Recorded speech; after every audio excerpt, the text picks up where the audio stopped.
Guys, I'm back again, and today I'm going to talk about the 15 cropper that we got about 5 days ago, and it's our new village, and it's in the UK server, and I will show you the 3 different ways that you could grow a 15 cropper the fastest. So this 15 cropper is at a decent level right now. I'm actually happy with it, and it's in the best spot I can think of. It's about 4.5 hours away from our respawn village with merchants, so it will take it 4.5 hours to send resources from A to B. But that's alright, because 4.5 hours is an alright number, because I've seen 7 or maybe 8 hours, which is very bad, and I do not like it to be 8 hours away. But players are just respawning right beside us. These are all our farms, so I already wiped all of them out, cleared them, took all the resources that they had, emptied them out, and then I made them into our farm. So these guys are all farms. You can see that we have Travian Plus, and we're raiding pretty much a lot of people. As much as troops we have, we just raid. So we have 120 clubs, and we try to raid our 14-14 for now, and then we'll think about maybe going further.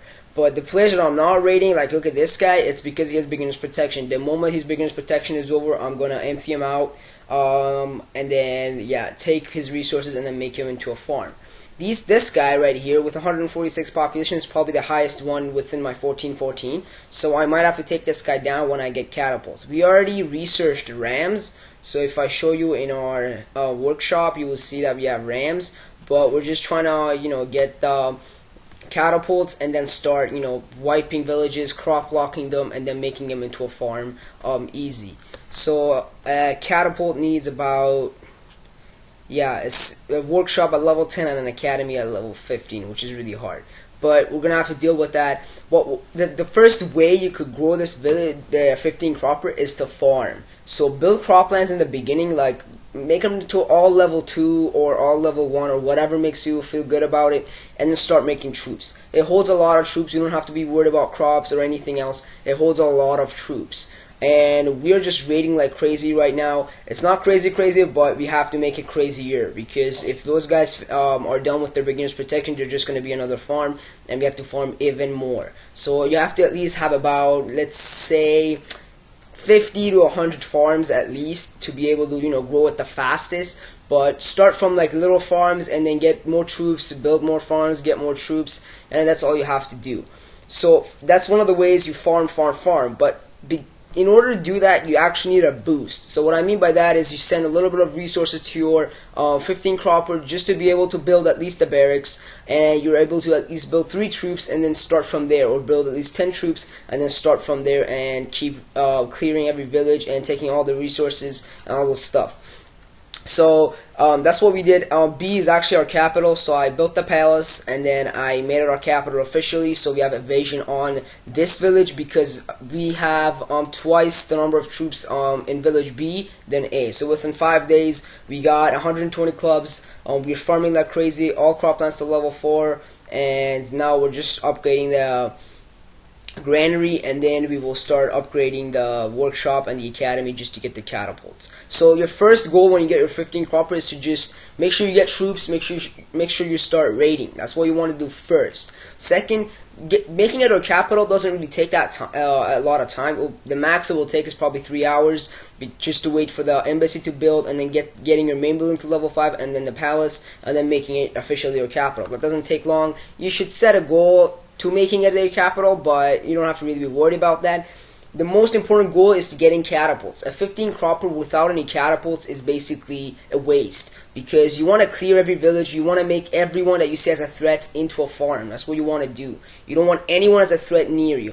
I know you have to let some players grow, because when it's like in the mid server, you want to chief them, and that's alright, but make sure they're not better than you. Make sure you at least clear them every week. Just attack with your whole army, just wipe his troops, or maybe crop like his capital, and then leave the other villages alone, and don't farm them whatsoever, let them grow.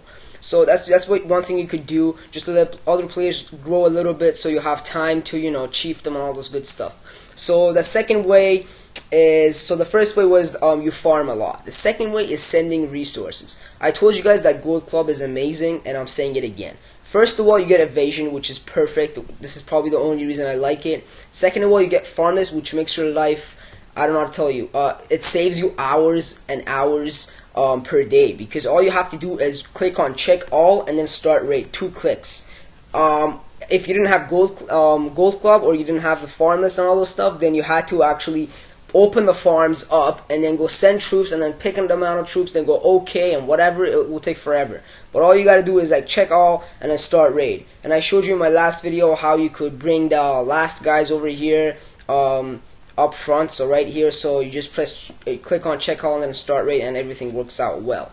So that's another thing. Farm list is amazing. The other thing, which is even more amazing and helps you a lot in mid server, and maybe your second village will help you, is trade routes. So you go to marketplace. You have to have gold club for this. So you go to marketplace, you go to trade routes, and what I did was my village A, my merchants will, this is the UK time as you can see right here, and I live in Canada. So I did some calculations, and 1,000 of these resources and 750 of these resources will be sent at a time, and after 4 hours it will be my 7 a.m. So 8 a.m., 7 a.m. around that. So when I get up in the morning, I have kind of like a full resources in my village B. Not exactly full, but something like this.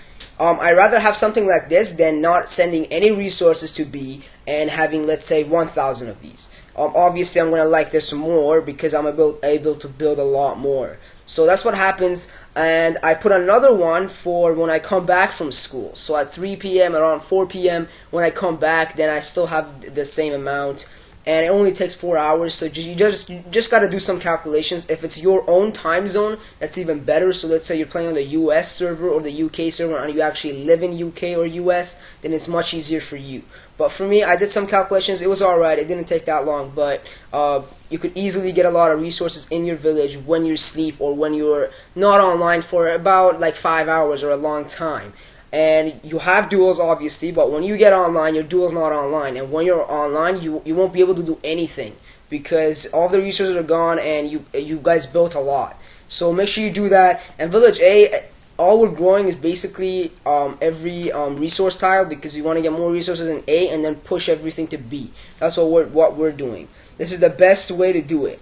So that's another thing. The other thing is you NPC trade. So let's say getting full resources on the wheat, and then you have like 1,000 here. All you gotta do is NPC trade, and NPC trading is basically you need gold. That's kind of hard, but it's helpful in the mid server. Those are the 3 ways. So you farm a lot, you send resources from other villages, even if you're far, it still works. As I told you guys, use trade routes. The other thing is that you NPC trade. Those are the 3 main things that you could use. There are some other ones which are really minor, but they help too. I will talk about those later. I will make Let's Play videos soon, so stay tuned for those. Please comment and like the video, and please subscribe. Thank you so much.